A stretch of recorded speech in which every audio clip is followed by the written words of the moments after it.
The shadow of the atomic mushroom cloud hangs over America on this cold February morning in 1950.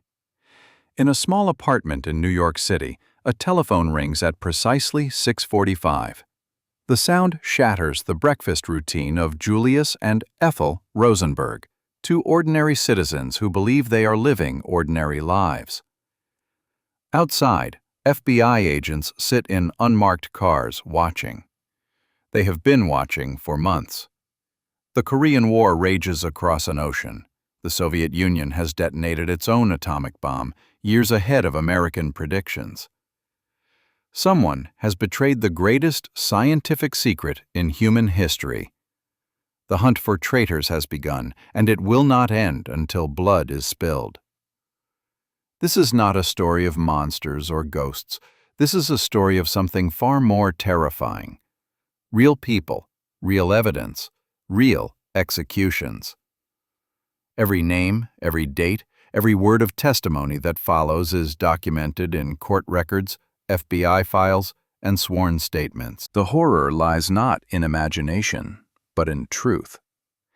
Be sure to subscribe to our channel. There's a lot of interesting stuff ahead. Summer, 1949. The Pentagon's conference room fills with men whose faces drain of color as they examine classified reports. On August 29th, the Soviet Union has successfully tested an atomic bomb at Semipalatinsk, Kazakhstan. The explosion measures 22 kilotons, more powerful than expected. American scientists predicted the Soviets would not achieve this for at least 5 more years. Someone has given them our secrets. The United States Army Signal Intelligence Service launches an investigation into Project Venona, a top-secret program that has been decrypting Soviet intelligence communications since 1943. The decoded cables reveal a terrifying truth. The Manhattan Project, America's most closely guarded scientific endeavor, has been thoroughly penetrated by Soviet spies. February 2, 1950. British police arrest Klaus Emil Julius Fuchs at his home in Harwell, Oxfordshire. Fuchs is a naturalized British citizen, born in Germany on December 29, 1911. He is also one of the most brilliant theoretical physicists of his generation, and a Soviet spy, codenamed Rest.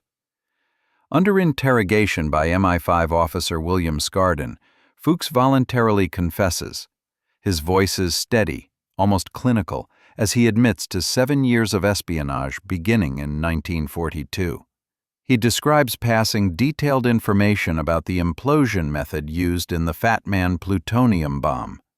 He was present at the Trinity test on July 16, 1945, and watched the first atomic explosion paint the New Mexico desert with hellish light. Then he told the Soviets everything he saw. Fuchs names his American contact, a man he knows only as Raymond. The FBI launches what one agent later describes as a raging monster of a quest. 12 agents work full-time, 60 more work part-time. They investigate 1,500 suspects. They request information on 75,000 combustible material permits issued in New York City in 1945. The search for Raymond consumes thousands of man-hours. On May 23, 1950, FBI agents arrive at the Philadelphia home of Harry Gold. Born Heinrich Golodnitsky in Bern, Switzerland on December 11, 1910, Gold is a laboratory chemist at Philadelphia General Hospital. He grew up poor in South Philadelphia, suffering discrimination as a Jew and an immigrant. He found work during the Great Depression and finished his chemistry degree at night. Gold initially denies everything, but when agents show him photographs of Klaus Fuchs, his face betrays him. Within hours, he confesses to serving as a Soviet courier, assigned the codename Gus, or Goose. His testimony opens a gateway into darkness. Gold's confession leads investigators to a disturbing revelation. In June 1945, he made a trip to Albuquerque, New Mexico. His Soviet handler gave him an address on onion skin paper, 209 High Street. When Gold knocked on that door early on a Sunday morning, a man in U.S. Army trousers answered. The man's name was David Greenglass. David Greenglass was born on March 2, 1922, on the Lower East Side of Manhattan, the youngest of 3 children in a family of Jewish immigrants. His father, Barnett Greenglass, came from Minsk in the Russian Empire. His mother, Teresa Feit, came from Combornia in Austrian Galicia. David was an Army sergeant and skilled machinist assigned to work on the Manhattan Project at Los Alamos from August 1944 until February 1946. His job involved making molds for the high-explosive lenses used to detonate the plutonium core in the implosion bomb. David handed Gold handwritten notes and crude sketches of the atomic bomb's cross-section. Gold paid him $500. Then Gold left to meet Klaus Fuchs. June 15, 1950. FBI agents arrest David Greenglass at his New York apartment. His wife Ruth watches as they take him away. Greenglass is terrified. He knows what he has done. He knows the penalty for espionage can be death. In the interrogation room, Greenglass makes a calculation that will destroy his family. He confesses to espionage. But he also names names. He tells the FBI that his brother-in-law, Julius Rosenberg, recruited him into the spy ring in November 1944. He describes meetings, conversations, the passing of documents. He mentions his sister Ethel, Julius's wife. The FBI agents lean forward. "Tell us about Ethel," they say. "What did she do?" At first, Greenglass says he never spoke to his sister about espionage. This statement is given under oath before a secret grand jury. But the FBI is not satisfied. They want leverage against Julius Rosenberg, and they believe Ethel is the key. July 17, 1950, early evening. Julius Rosenberg is at home with his 2 young sons, Michael and Robert, when FBI agents arrive. Born on May 12, 1918 in New York City, Julius earned a degree in electrical engineering in 1939. He joined the U.S. Army Signal Corps as a civilian engineer in 1940.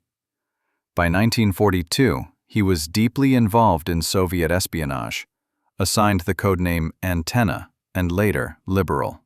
Julius is handcuffed in front of his children. Michael will later recall playing word games with his father, including Hangman, a cruel irony that will haunt him for decades.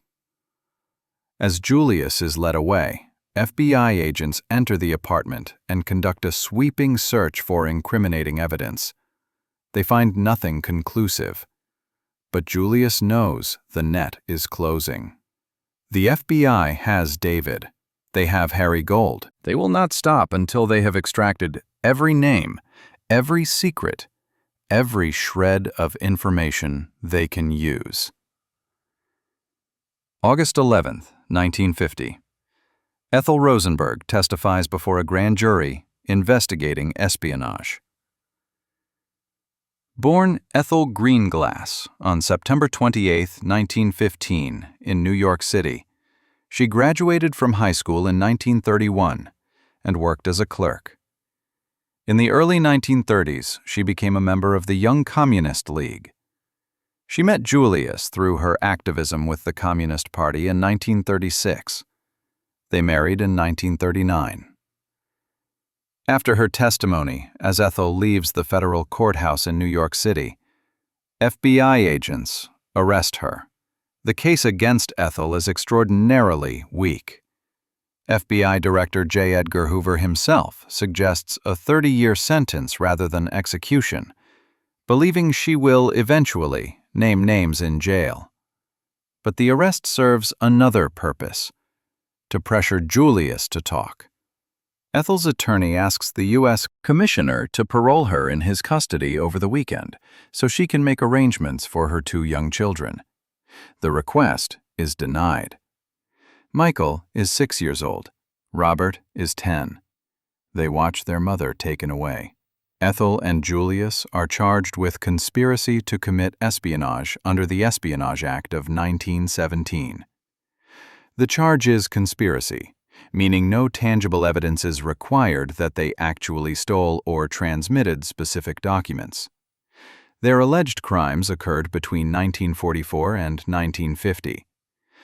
The penalty can be 30 years imprisonment or death.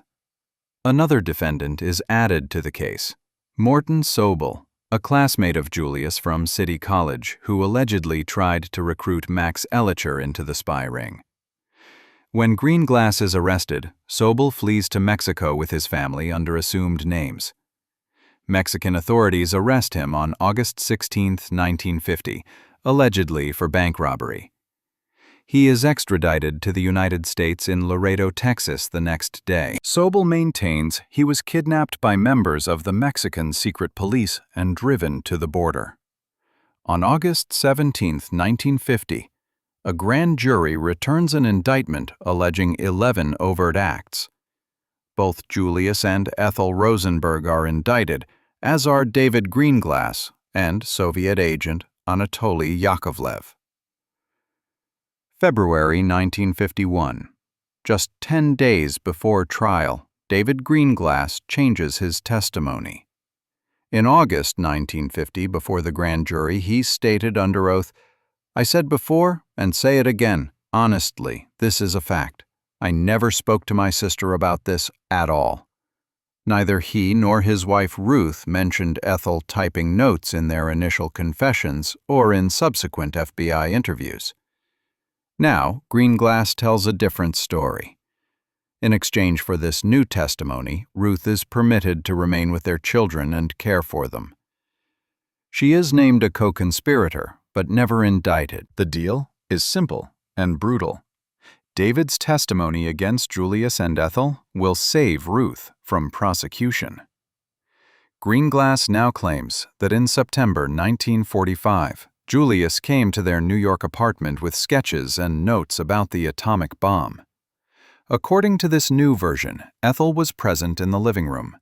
And crucially, Greenglass states that Ethel typed up his handwritten notes on the typewriter.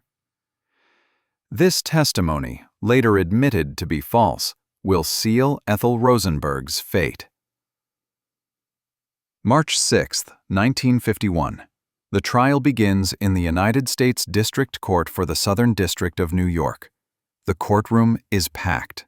Judge Irving Robert Kaufman presides.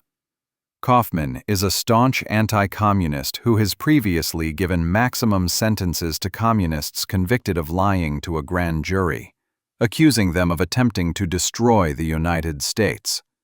Assistant U.S. Attorney Irving Sapol leads the prosecution. His assistant is a young, ambitious lawyer named Roy Cohn. The defense attorney is Emmanuel Bloch, a criminal defense lawyer who represents the Rosenbergs with limited resources. The atmosphere in the courtroom crackles with tension. Outside, the Korean War rages. Inside, the government prepares to argue that the Rosenbergs have committed a crime worse than murder. The prosecution's case rests almost entirely on the testimony of the Greenglass family. No physical evidence links Ethel to espionage. No documents bear her fingerprints. No Soviet cables name her as an agent. The Venona Project intercepts, which remain classified, mention Julius's codename, but contain no codename for Ethel.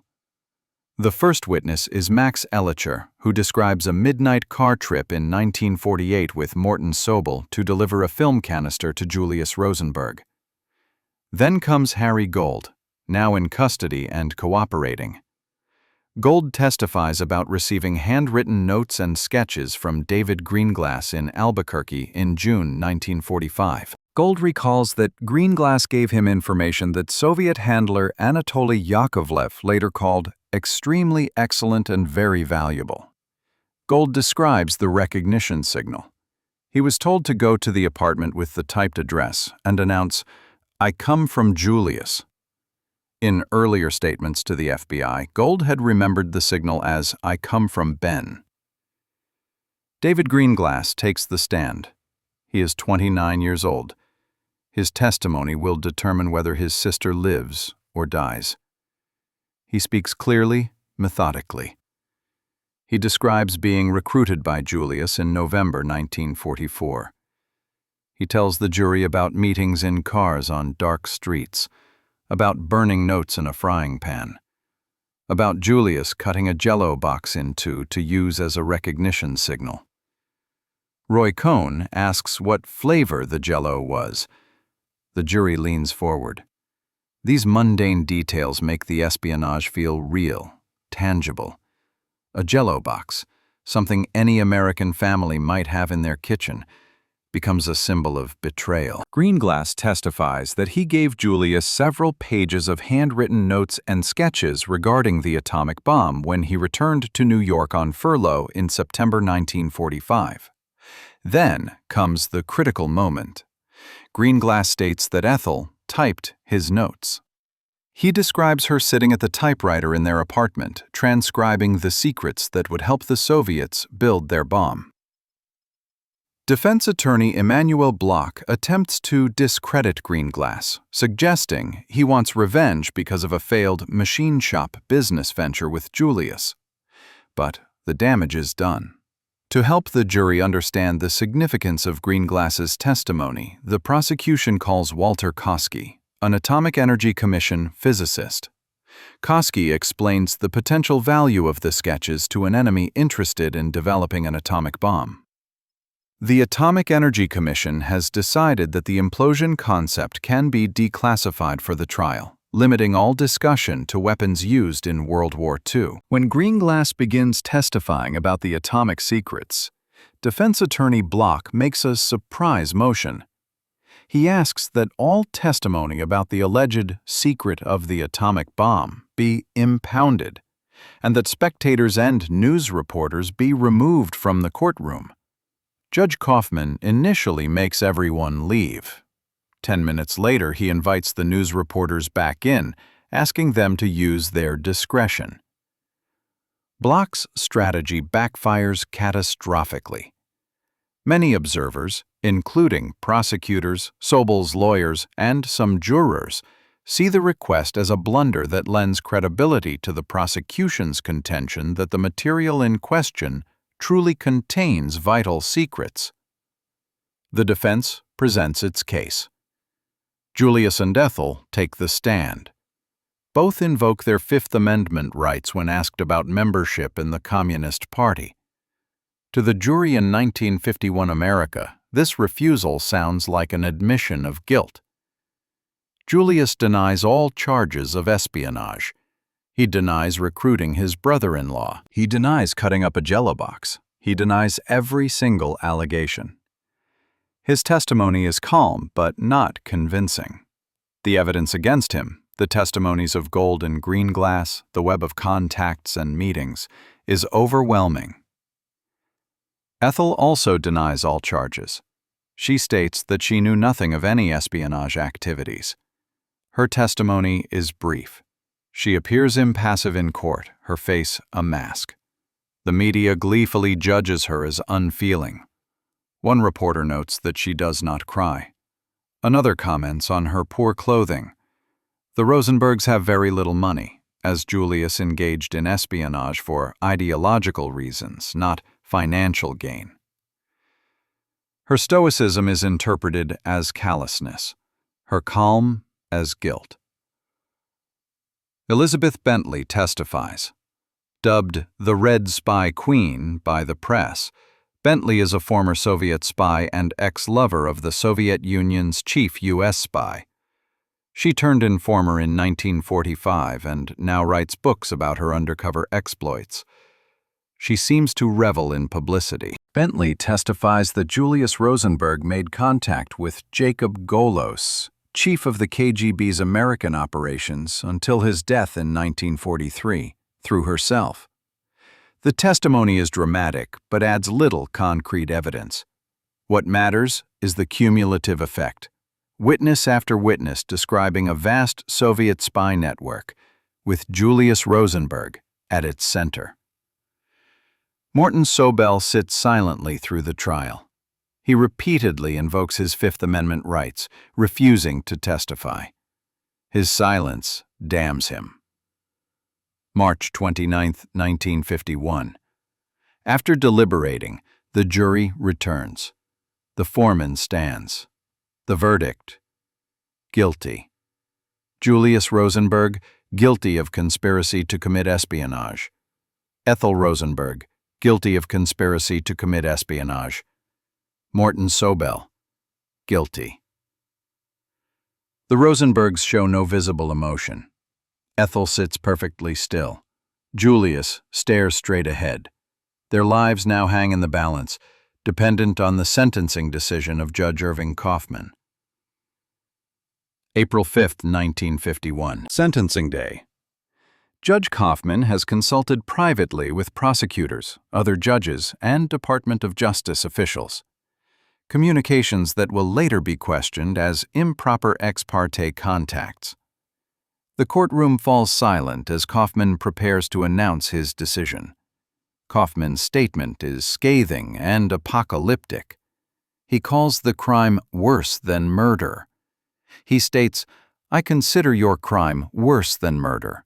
I believe your conduct in putting into the hands of the Russians the A-bomb years before our best scientists predicted Russia would perfect the bomb has already caused, in my opinion, the communist aggression in Korea, with the resultant casualties exceeding 50,000, and who knows how many millions more of innocent people may pay the price of your treason." He sentences Julius and Ethel Rosenberg to death. Both will die in the electric chair. The sentence is pronounced in a unique framework of history, defined by democracies, life and death struggle with a completely different system. Morton Sobel receives 30 years. Harry Gold receives 30 years. David Greenglass, whose testimony convicted his sister, receives 15 years. He will serve 9.5 years and be released in November 1960. The Rosenbergs are transported to Sing Sing Prison in Ossining, New York. The death house stands apart from the main prison, a gray stone building that has witnessed hundreds of executions since New York installed its electric chair. The chair itself was built in 1922, replacing an older model. It has been nicknamed Old Sparky. Julius is housed in one cell, Ethel in another. They are separated by heavy walls. They can communicate only through letters, which prison officials read and censor. Their young sons, Michael and Robert, are now orphans in all but name. The children are shunted between relatives and friends. Eventually, they will end up in foster care. The Rosenbergs begin a 2-year battle to save their lives. Their attorneys file appeal after appeal. The case goes to the United States Court of Appeals for the Second Circuit. It goes to the Supreme Court of the United States. Not once, but 9 times. Every appeal is denied. The letters between Julius and Ethel are haunting documents. They write about their love for each other, their love for their children, their insistence on their innocence. Ethel writes to Michael and Robert, trying to remain a mother from behind bars. She tells them she loves them. She tells them to be strong. On June 16, 1953, Ethel writes a final letter to President Dwight Eisenhower pleading for clemency. She maintains her innocence. She speaks of her children. The letter is typed and delivered to the White House. Michael, not yet 10 years old, also writes to President Eisenhower. On June 17, 1953, he sends a telegram begging for his parents' lives. Sophie Rosenberg, Julius's mother, telegrams First Lady Mamie Eisenhower on June 16, 1953, pleading for mercy. President Harry Truman receives the Rosenberg's first clemency petition while still in office in 1952. He denies it. When Dwight Eisenhower becomes president in January 1953, new petitions are filed. Eisenhower reviews the case carefully. He consults with his cabinet. On February 12, 1953, at a cabinet meeting, Eisenhower discusses his view of the case. He concludes that clemency is not warranted. Later, he issues a public statement. "I can only say that, by immeasurably increasing the chances of atomic war, the Rosenbergs may have condemned to death tens of millions of innocent people all over the world. The execution of two human beings is a grave matter, but even graver is the thought of the millions of dead whose deaths may be directly attributable to what these spies have done." On June 17, 1953, Attorney General Herbert Brownell writes to President Eisenhower regarding the final petition for executive clemency. Eisenhower denies it. Around the world, protests erupt. In Paris, communist-led groups swarm through the streets. In Rome, demonstrations turn violent. In London, crowds march on the American embassy. The executions become an international cause célèbre. On June 20, 1953, after the Rosenbergs are dead, a French teenager is shot and wounded during protests, and 386 people are arrested in Paris alone. Communist parties throughout the world use the case for propaganda purposes against the United States.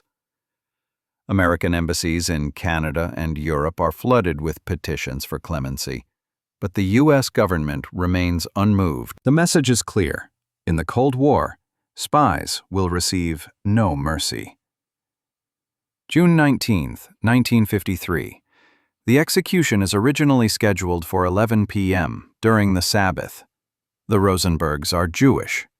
Defense attorneys Rhoda Lacks and Emanuel Bloch file a complaint, arguing that execution on the Sabbath offends the defendant's religious heritage. Judge Kaufman, who is also Jewish, states his concerns about executing the Rosenbergs on the Sabbath. He reschedules the execution for 8 p.m., before sunset and the beginning of the Sabbath.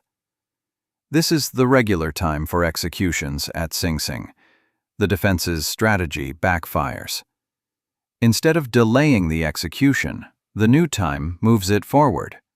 On June 18, 1953, Supreme Court Associate Justice William O. Douglas grants a stay of execution. The stay results from intervention by Fike Farmer, a Tennessee lawyer whose efforts had been previously dismissed by Emanuel Bloch. Farmer argues that under the Atomic Energy Act of 1946, the death sentence can be imposed only upon recommendation of the jury, and only when defendants are charged with intent to injure the United States. Hope flickers briefly. But on June 19, 1953, Chief Justice Fred Vinson calls a special session of the Supreme Court. The court votes 6-3 to vacate the stay granted just 2 days earlier. The execution will proceed. June 19, 1953, 8 p.m. approaches. Sing Sing prison is surrounded by protesters and reporters. Inside the death house, the Rosenbergs are informed that they will not receive a stay. They are told the execution has been moved forward to avoid the Sabbath. When they receive this news, Julius and Ethel refuse a last meal. They choose to spend their remaining hours talking together, though they are separated by walls and guards. Prison matron Helen Evans has been in constant attendance with Ethel during her 2 years in the death house. Ethel has formed a bond with the elderly woman. At approximately 8 p.m., the process begins. The witnesses gather in the execution chamber. Rabbi Irving Koslow prepares to read passages from the Psalms. The executioner, Joseph Francel, checks the equipment. Francel is an electrician whose sideline is serving as executioner in prisons across 5 states. 8:04 p.m. Julius Rosenberg is led down the last mile to the execution chamber. His face shows defiance. His eyes stare straight ahead, displaying no emotion. Rabbi Kozlow walks before him, reading aloud from the Psalms.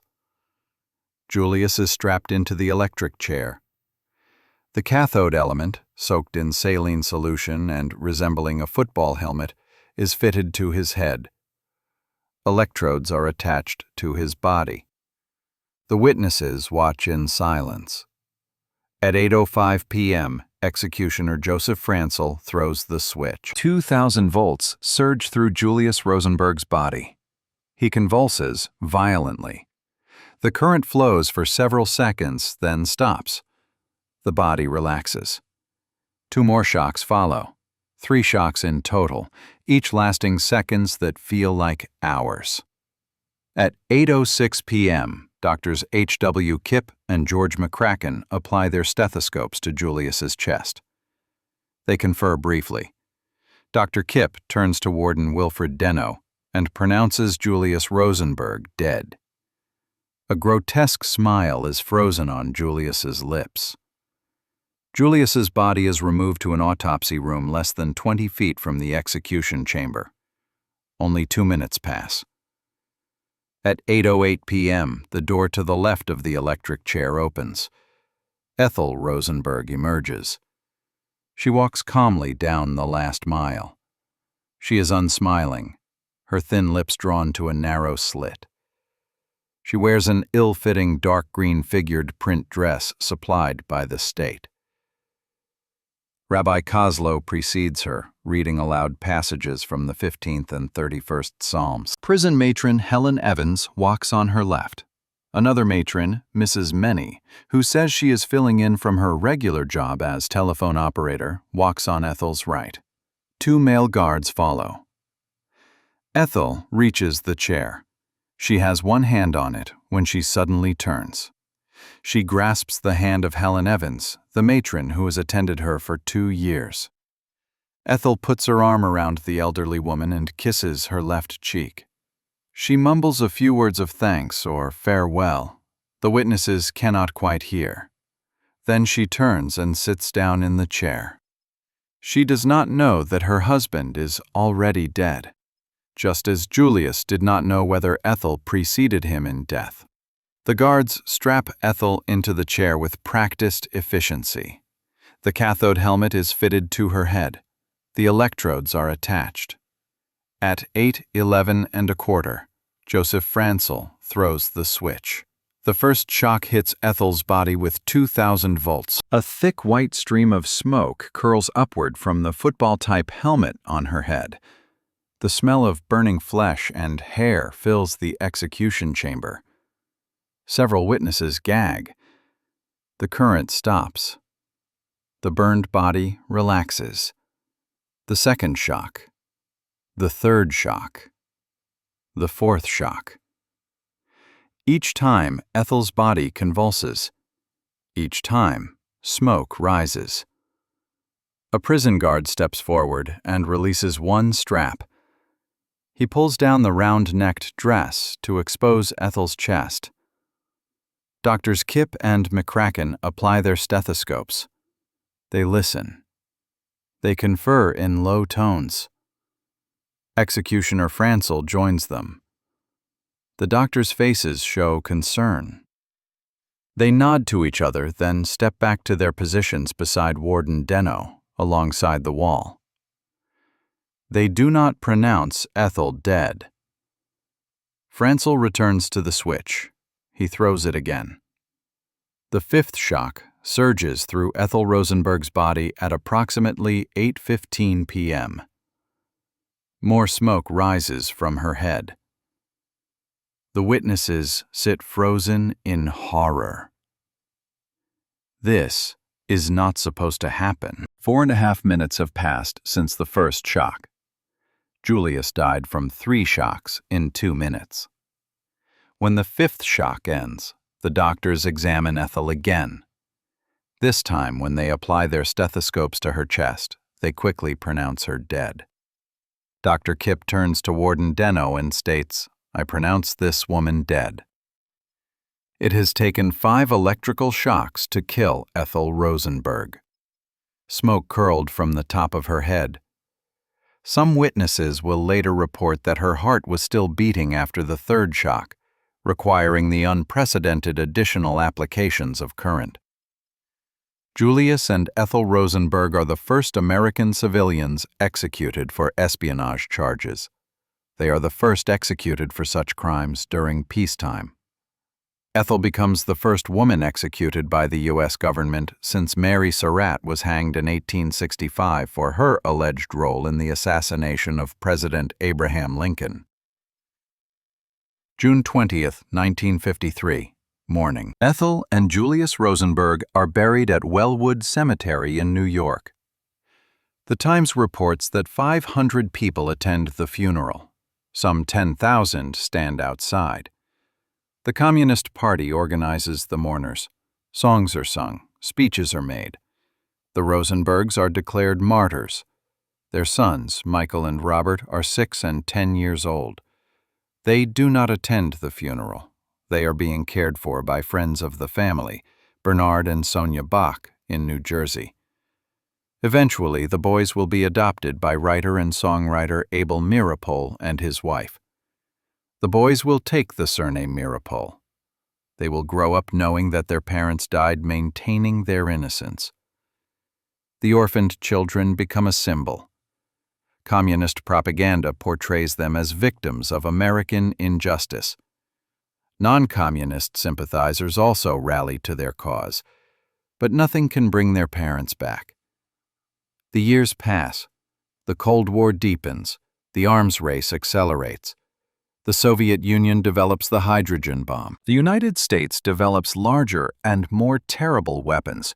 The doctrine of mutually assured destruction takes hold.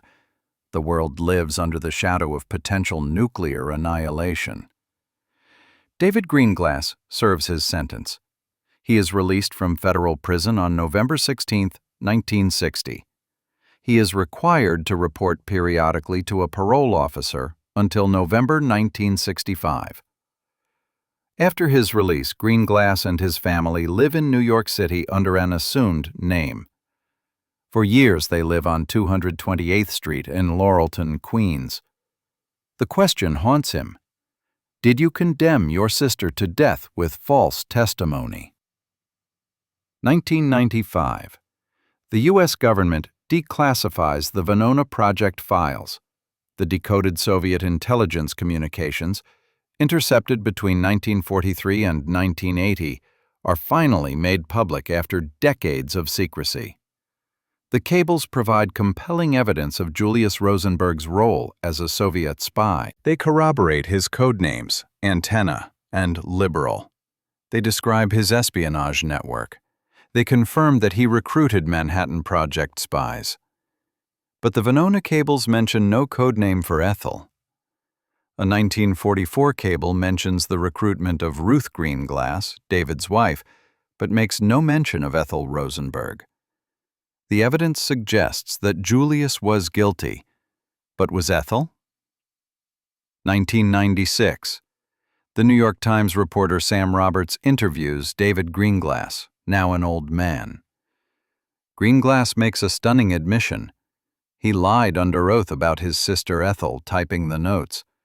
He recants his sworn testimony. "I frankly think my wife did the typing, but I don't remember," Greenglass tells Roberts. "My wife is more important to me than my sister, or my mother, or my father, okay? And she was the mother of my children." When Roberts asks if Greenglass would have done anything differently, he replies, "Never." Greenglass states that he gave false testimony to protect himself and his wife. He says he was encouraged by the prosecution to implicate Ethel. He admits he did not realize the prosecution would push for the death penalty. "I would not sacrifice my wife and my children for my sister," he says. The admission is devastating. The key testimony that convicted Ethel Rosenberg, the testimony that she typed the atomic secrets, was perjured. David Greenglass lied to save his wife. The government accepted his lies to pressure Julius. 2008. The National Archives of the United States publishes most of the grand jury testimony related to the prosecution of the Rosenbergs. The transcripts reveal startling contradictions between Ruth and David Greenglass's sworn testimony before the grand jury and at trial. Before the grand jury in August 1950, David Greenglass stated, "I said before and say it again. Honestly, this is a fact. I never spoke to my sister about this at all." Ruth Greenglass was asked before the grand jury, "Didn't you write the information down on a piece of paper?" She replied, "Yes, I wrote the information down on a piece of paper, and Julius Rosenberg took it with him." She made no mention of Ethel typing anything. The transcripts prove that neither Greenglass mentioned Ethel typing notes in their initial grand jury testimony. This information was not made available to the defense lawyers during the trial. FBI files, also later declassified, indicate that Ethel was only arrested to use as a lever to coerce Julius into disgorging information about other members of the spy ring. The strategy failed. Julius never talked. 2009. Extensive notes collected from KGB archives are made public in a book published by Yale University Press, Spies: The Rise and Fall of the KGB in America, written by John Earl Haynes, Harvey Clare, and Alexander Vasiliev. The KGB files confirm Julius Rosenberg's extensive espionage activities. They describe his recruitment of spies, his meetings with Soviet handlers, his transmission of classified information. Some released Soviet documents portray Ethel as aware of her husband's activities. But awareness is not the same as active participation. The KGB files contain no evidence that Ethel engaged in espionage activities herself. Morton Sobel, then in his 90s, acknowledges publicly in 2008 that he and Julius Rosenberg passed non-atomic military-industrial information to the USSR. He states the primary purpose was to help the USSR defeat the Nazis during World War II. But Sobel also states that he believes Ethel Rosenberg was aware of her husband's deeds, but took no part in them. Michael and Robert Meeropol grow up. They become academics. In 1975, they co-write a book about their parents, We Are Your Sons: The Legacy of Ethel and Julius Rosenberg. In 2003, Robert publishes a memoir, An Execution in the Family: One Son's Journey. In 1990, Robert founds the Rosenberg Fund for Children, a nonprofit foundation that provides support for children of targeted liberal activists and youth who are targeted as activists themselves. The organization continues to operate today. Michael's daughter, Ivy Meeropol, directs a 2004 documentary about her grandparents, Heir to an Execution. The film is featured at the Sundance Film Festival. It examines the case through the eyes of the family members left behind. The Meeropol brothers' current position is that Julius was legally guilty of the conspiracy charge, although not of atomic spying. They believe their father passed military-industrial information to the Soviets, but did not have access to atomic secrets of significant value. They maintain that Ethel was only generally aware of Julius's activities and should not have been convicted. They argue that neither parent deserved the death penalty. The brothers continue to campaign for Ethel to be posthumously exonerated. They write letters to presidents. They file petitions. They give interviews. They refuse to let their mother's name rest under the shadow of a conviction they believe was unjust. In 2016, the Rosenberg sons ask President Barack Obama to pardon their mother. The request is denied. The historical debate continues. Some experts estimate that the intelligence provided by Julius Rosenberg and other atomic spies enabled the Soviets to develop and test their own atomic bomb 1 to 2 years earlier than otherwise expected. Klaus Fuchs, who provided the most detailed technical information, likely had the greatest impact. David Greenglass's crude sketches and descriptions were later judged by many scientists as worthless or of little value. Some historians argue that the information he provided was used only to corroborate what the Soviets had already learned from Klaus Fuchs and Theodore Hall, another Los Alamos spy whose espionage was not discovered until after the Venona decryptions were released. Soviet leaders themselves gave contradictory assessments. Nikita Khrushchev wrote in his posthumously published memoir that he learned from Joseph Stalin and Vyacheslav Molotov that the Rosenbergs had provided very significant help in accelerating the production of our atomic bomb. But Boris Brockovich, the engineer who became director of Chelyabinsk 40, the Soviet plutonium production facility, stated, "You sat the Rosenbergs in the electric chair for nothing. We got nothing from the Rosenbergs." Legal scholars have questioned many aspects of the Rosenberg trial.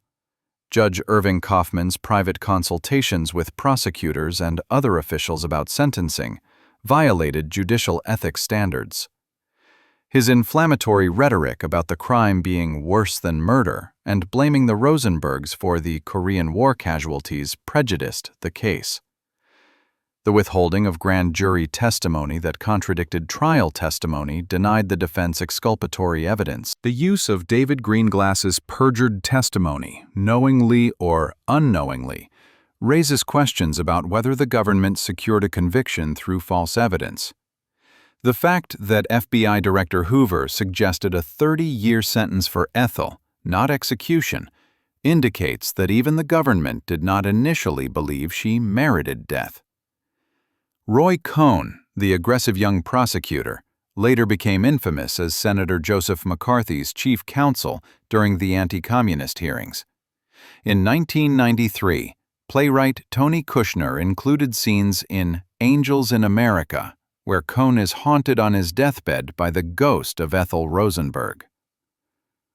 More than 70 years have passed since Julius and Ethel Rosenberg were executed in Sing Sing's electric chair on June 19, 1953. The Cold War that claimed their lives has ended. The Soviet Union has collapsed. The archives have been opened. The secret cables have been declassified. The evidence now available suggests the following conclusions.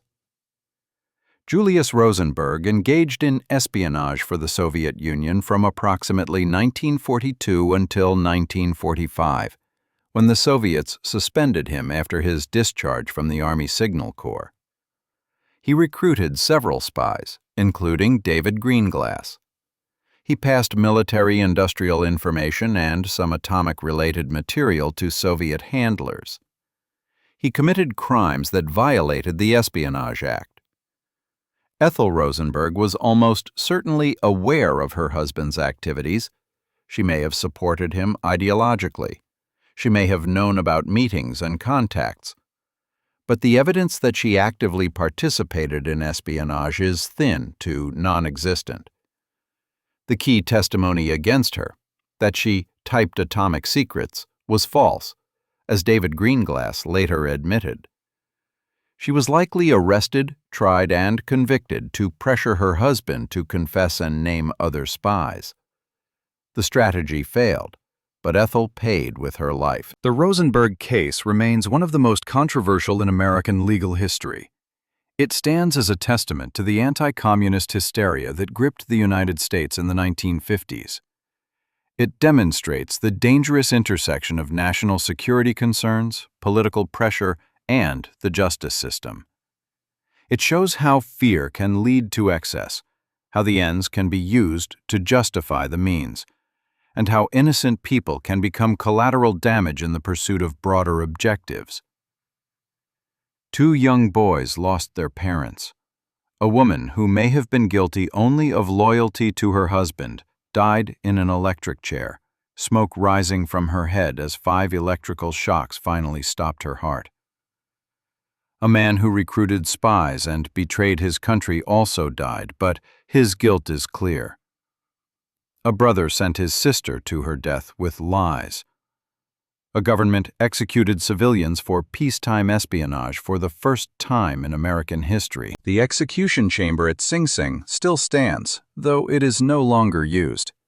New York abolished capital punishment. Old Sparky is silent now. But the memory of what happened there on June 19, 1953, haunts American history. Was justice served, or was it a judicial murder? The debate continues. The only certainty is that Julius and Ethel Rosenberg died protesting their innocence to the end. They went to their deaths refusing to admit wrongdoing. They refused to name names. They refused to break, even when breaking might have saved their lives. Their sons still fight to clear their mother's name.